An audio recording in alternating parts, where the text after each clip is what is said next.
Здравейте! В днешното видео ще си говорим за празни опаковки.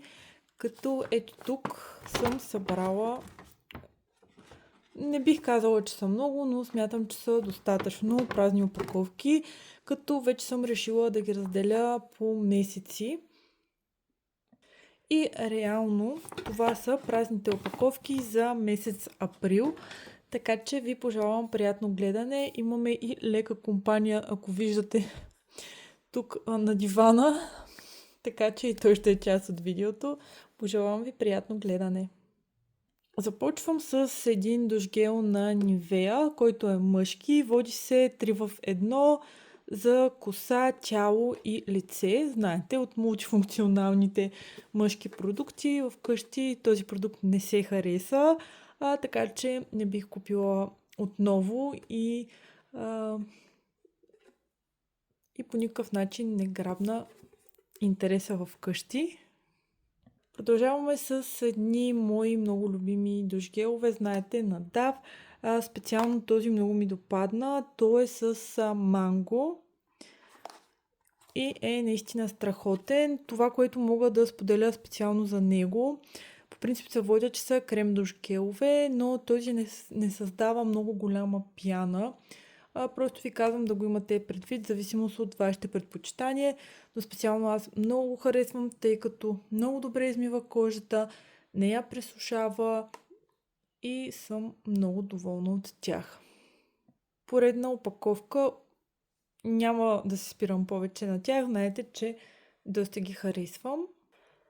Продължаваме с няколко продукта за коса, като първия е ето този термозащитен спрей на Котрин, като още, както може да видите, цената е в лева, така малко да ни удари носталгията, но това всъщност е термозащитен спрей, който бях купувала от DM и много ми беше харесал. Даже си спомням, че в видео ви говорех за него колко много ми допада и веднага побързах да си купя и втора опаковка, първа употреба. Но това, което мога да споделя е, че използвайки и втората опаковка, не ми хареса. Не знам защо, дали са се променили нуждите на самата ми коса, нямам никаква представа. Но това, което всъщност обещава е, че защитава по време на топлинна обработка, придава блясък и остава косата копринено гладка. Именно за това бях харесала продукта предния път, в който го използвах, тъй като правеше косата изключително гладка и мека на допир и много лъскава.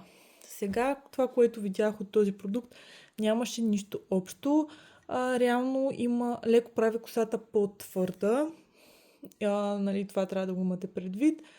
Което, честно казано, след като я обработите термично, не се усеща върху самата коса, не я отежнява, но до там, като предпазване, не мога честно казано да споделя дали е предпазвал косата ми, тъй като за мен това е много трудно за преценяване, но цялостно просто със сигурност не бих купила отново и не знам защо така се получи с този продукт. Знам, че в началото много ми беше харесал. Ако вие сте го пробвали, ще се радвам да споделите вашето мнение какво е. Един сух шампуан, който видях в Лили и не бях виждала до този момент, на Тракълмун марката. Така, това, което мога да споделя за този сух шампуан, ще му отделя малко време, но сухия шампуан в началото ми се стори доста агресивен.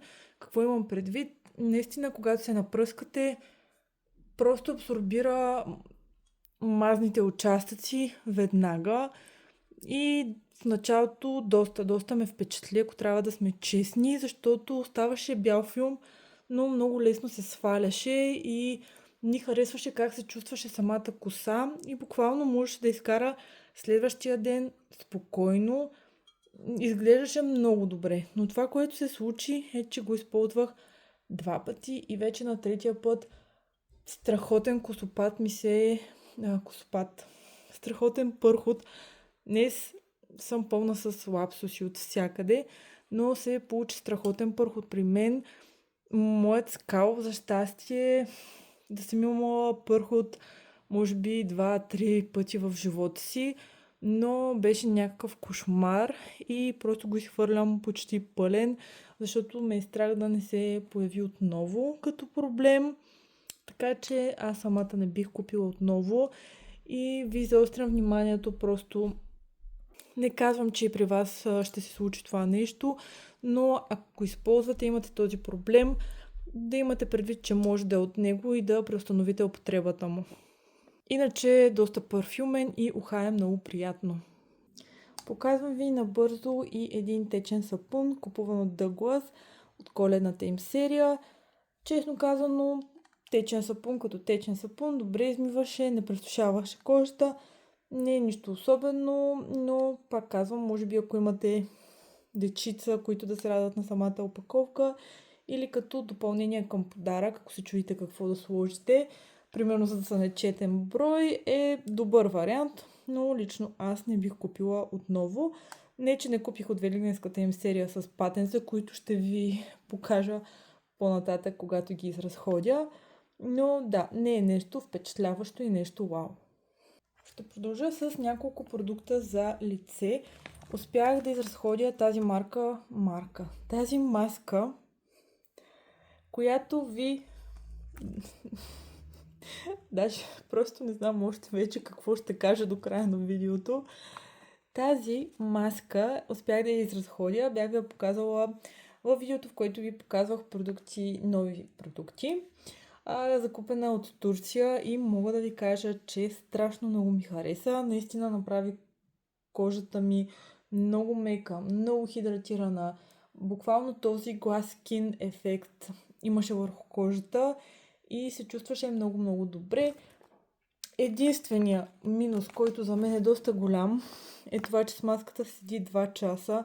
Просто аз, как да кажа, не ми е приятно толкова време да имам нещо върху лицето си, но ако вие нямате проблем с това, горещо ви я препоръчвам. Ако може да си я намерите, не съм разглеждала дали се предлага в български сайтове или някъде в някой магазин, но е страхотна. Специално тази, която е жълтата, другата все още не съм я тествала. Така че тази със сигурност препоръчвам. Тя е с витамин С, витамин А, Б, С и така нататък, с комплекс от витамини. Ето тук с лимонов екстракт, ниацинамид и пантенол. Ето това е тя. И между другото, така самата кожа изглеждаше с много изравнен тен след употребата. Това е една пяна за лице на Vichy, която е с ниацинамид в състава си. Води се, че е за чувствителна кожа. Подходяща е както за лицето, така и за зоната около очите. Това, което мога да споделя е, че тази пяна е страхотна. Такава пяна всъщност до момента не съм използвала. Не знам, няма да мога да ви покажа, тъй като мисля, че съм оставила мъничко, за да ви покажа, но всъщност няма никой. Но самата пяна, тук няма да се види много, но е доста гъста. Както виждате, не изчезва веднага, а се разнася. Виждате ли? Ето вижте как става. Като измивен гел буквално. Изключително приятна пяна, доста плътна, много добре почиства кожата. Не съм имала проблеми с нарушаване на кожната бариера, нито чувство на опълване или някакъв дискомфорт. Със сигурност се превърна в фаворит от към пяните за лице. По-икономична е, тъй като, както казах, самата пяна е по-гъста и определено е продукт, който ще продължа да купувам и занапред и е страхотна за чувствителна кожа. Това е една основа за лице на NYX, която е Pore Filler. Показвала съм ви и преди, това е втора опаковка, която си взех. Искам да ви покажа колко странна консистенция. Този път пак излезе добре, но по принцип излизат едни парчета, които хвърчат навсякъде. Ето това е консистенцията, доста е странна. Като се разнесе, обаче остава едно кадифено усещане върху кожата, което специално на мен много ми допада. Това, което мога да споделя е че преди, когато използвах този продукт, фончетена ми се нанася много равномерно, много красиво седеше, но сега, когато си взех втора, може и да е трета опаковка, фончетена ми седи ужасно върху кожата, седи на едни петна, на някои места се наслагва повече, на други пък по-малко и мисля, че това се дължи на тази база. Не знам защо така. Може самата опаковка, която имам аз, по някакъв начин да е, как да кажа, да е по-различна партида. Нямам никаква представа, но просто коренна разлика в първата, която използвах и тази. Фончите, на който използвам, е един и същ, така че проблема не е в това. Просто този път нещо не се спогодихме с тази база и я изхвърлям почти пълна. Ето и топчо, да се впише в картинката. Последният продукт, който ви показвам, е ето този серум за околочната зона. За съжаление, доста се изтрил надписа. Това е, ако може да се ориентирате по опаковка. Ето сега ще ви покажа как изглежда и този продукт с леко прасковен цвят. Ето така, като се разнесе, оставя един блясък върху кожата, около очите. Честно да си призная, за мен този продукт не направи абсолютно нищо, нямаше никаква разлика дали ще го използвам или няма. Отворен е вече повече от година, поради тази причина го изхвърлям. Имам други продукти за околоочната зона, които ми харесват повече, така че не бих казала, че го препоръчвам. Да не говорим, че този цвят, който остава, на мен лично не ми харесва. На някой може да се хареса, защото леко озарява тази зона, но лично на мен не ми допада. Седи ми някакси като петънца под очите и определено този продукт не беше моя и не ми допадна. Благодаря ви, че гледахте. Надявам се да ви е било интересно. Този път бях по-кратка и сравнително не бърборих много за продуктите, но реших наистина, че най-добрият вариант е да ви ги разделя по месеци и просто да ви показвам всеки месец в края на месеца едно видео с празни опаковки, вместо така хаотично да ви обсипвам с такива видеа. И затова понякога ще виждате някои продукти, ще има повече продукти, друг път ще има по-малко продукти, просто защото това, че ги показвам в края на този месец, не значи, че съм ги започнала и съм ги изразходила в рамките на месеца. Знаете как се изразходват продукти, не е нужно да ви уточнявам. Така че надявам се по този начин да е по-добре и за вас. Благодаря ви, че гледахте и ще се видим в следващото видео.